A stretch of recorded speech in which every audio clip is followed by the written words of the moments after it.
황당하죠. 황당하죠. 이 사고로 피해자분 식물인간 됐습니다.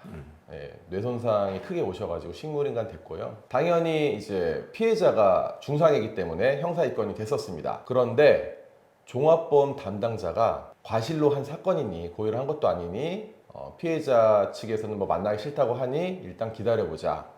뭐 큰일이 있겠습니까? 이렇게 조언을 했다고 하더라고요. 요즘은 어떤지 모르겠지만 보험사 직원이나 경찰이 이렇게 해가지고 형사 합의를 망친 경우 되게 많았어요. 예, 예. 그래서 어떻게 됐느냐? 합의도 못했고요. 피해자 이제 가족분들은 청천벽력이잖아요. 예, 그래서 괘씸하다고 하면서 여러 번의 진정서를 냈고 1심에서 금고 10개월 받고 구속됐어요. 그러니까 실수로 벌어진 일이지만 피해자 입장 한번 생각해 보시면 그렇죠. 이게 그냥 실수니까 뭐 봐줄게 이럴 수 있는 상황은 아니잖아요. 그렇죠. 아니, 멀쩡하게 길을 걸어가고 있는데 후진으로 와서 그렇죠. 들이받고 그러고 나의 가족이 식물인간이 됐다. 어떻게 용서가 쉽게 되겠습니까? 하지만 안타까운 점은 가해자, 그 가해 운전자나 그 운전자 가족이 피해자한테 배상을 뭐 형사비 등 여러 가지 배상을 하지 않을 생각은 전혀 없었어요. 그냥 처음에 자동차 보험 담당자가 괜찮을 겁니다. 그냥 시간이 흐르면 해결됩니다. 이런 식으로 이제 안이하게 이제 얘기를 했던 거고 몰랐던 거죠. 그냥 어떻게 대처해야 될지를 몰랐고 뭐 이런 거 변호사 선임까지 해야 돼라는 인식도 못했던 거예요. 그런데 1심에서 당사자가 구속이 돼버리니까 가족들이 화들짝 놀라버렸죠.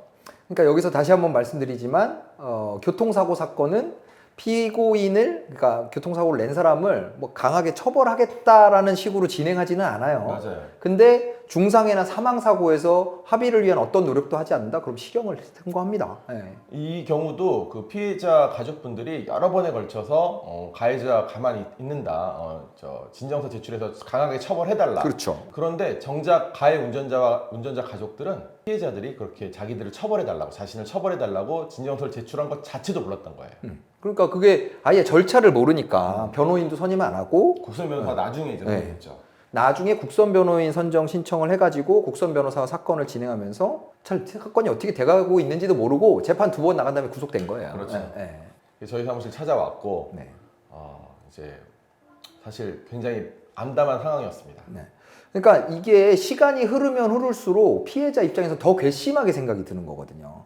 초기부터 용서를 빌고 감정적으로 풀어주면 그 다음에 금액적인 부분에 대한 합의가 이루어져야 되는데 근데 처음에 감정이 꼬여 있으면 금액적인 협상까지 가지를 못해요. 그렇죠. 네, 그래서 늦게 오시는 분들 사건에 형사 합의를 보려고 하면 사실 저희가 많이 힘들 때가 많습니다. 힘듭니다. 얘기 거는 거를 자체를 뭐 아주 거부감을 네네. 갖고 접근을 하시기 때문에 쌍욕도 여러 번 들었습니다. 네, 그래서 이렇게 늦게 오는 사건은 사실 형사 합의를 위한 보수를 좀 더 받아야 되는 게 아닌가 뭐 그런 생각이 들 정도로 사건 처리하는 게 좀 힘들긴 해요. 어쨌든 해결해야 되니까 사건을 수임한 이후에 이제 변호사님과 같이 그 가해 운전자 가족분과 함께 피해자 병동을 찾아갔죠. 근데 이제 식물인간으로 누워 계시니까 간병하는 것도 좀 도와드리고 병수발도 도와드리고 청소도 해드리고 옆에서 이제 가라고 하는 거 서가지고 선처해달라고 부탁도 하고 했는데 결국 끝까지 용서 못 받았어요. 근데 이런 경우에 이제 피고인 입장에서 할 수 있는 일이라는 게 이제 형사 공탁이라는 게 있는데 지금은 이제 형사 공탁 제도가 변경이 돼서 네. 형사 사건의 번호가 나오고 피해자 쪽에서 합의를 원치 않는다라는 것만 증명을 하면 형사 공탁을 할 수 있는 길이 열려 있어요. 그렇죠. 근데 예전에는 이렇게 그렇지 않았거든요.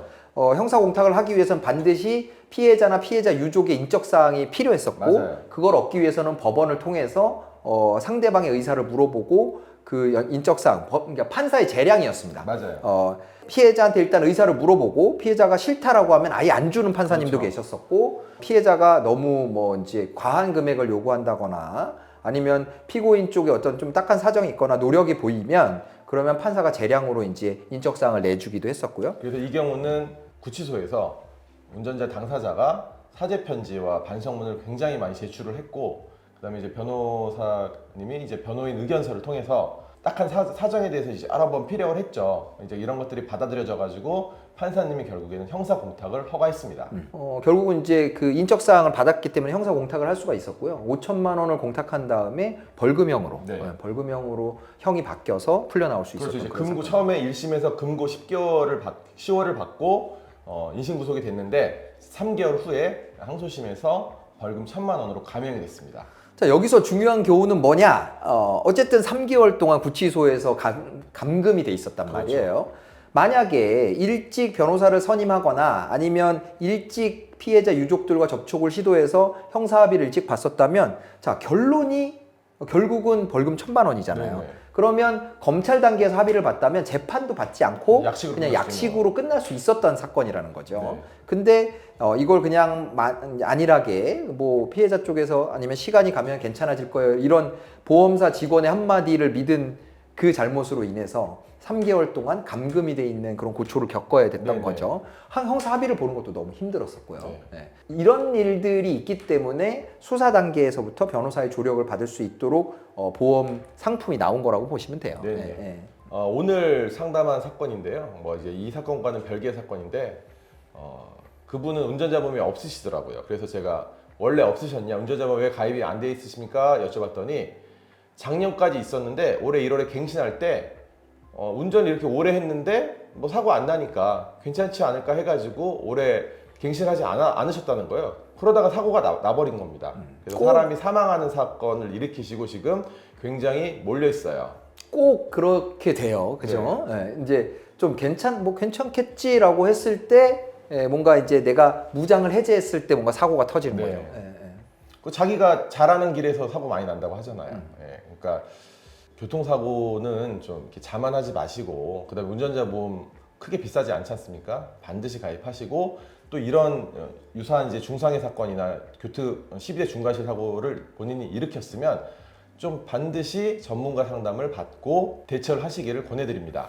내 일이 아니더라도 주변에서 혹시 교통사고가 났다고 하면 이걸 보신 분들은 꼭 말씀을 해주세요. 네네. 그러니까 주변에서 누가 교통사고 뭐 나보는 사람이 뭐 몇 명이나 되겠습니까? 주변에서 잘못된 조언을 듣고서 이렇게 힘들게 사건을 마무리하는 케이스들이 종종 발생한단 말이에요. 그러니까 꼭 내 일이 아니라도 뭐 친구나 아니면 우리 내 가족이 교통사고를 일으켰다라고 했을 때는 이걸 그냥 가만히 두면 큰일 난다라는 걸 그래요. 꼭 말씀을 해주시면 좋을 것 같습니다. 호미로 막을 거 포크레인으로도 못 막습니다. 자, 오늘도 안전운전 하시고요. 혹시 사고가 발생한다면 본모법인 LKS 이기루 변호사 잊지 마시고요. 구독, 좋아요, 알림 설정 꼭 부탁드립니다.